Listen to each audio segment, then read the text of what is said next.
សូមជូនកំណាព្យបទព្រហ្មកិច្ចសូត្របែបលំអោនបុរាណស្នាព្រះហស្ថព្រះរាជសម្ភារកវីរាជសតវត្សទី17មិនដឹងកាលបរិច្ឆេទនិពន្ធបទព្រហ្មកិច្ចសូត្របែបលំអោនបុរាណសរសើរហេមន់មាសដំ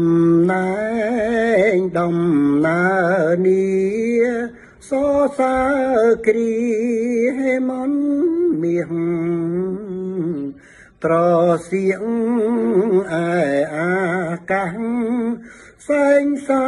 យន្តហេទេទៅស្រណោះបាំងសាកអាយអំពោជ្រៀលឆ្វាត់ស្លៅសំកុក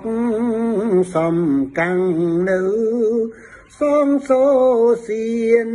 សាប់យៀងយំខ្លាំងហើប្រគៀងគូទុំទៀបនៅ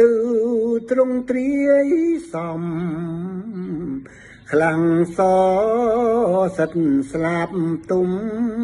ខ្លាំងហើហួងភ្លេចប្លង់ទៅខ្លាំងរេរកចំណៃដោយណូទីគង្គាជ្រៅខ្លាំងជាងឆាប់សំដៅចាប់ចុកចឹកចង្វាស៊ី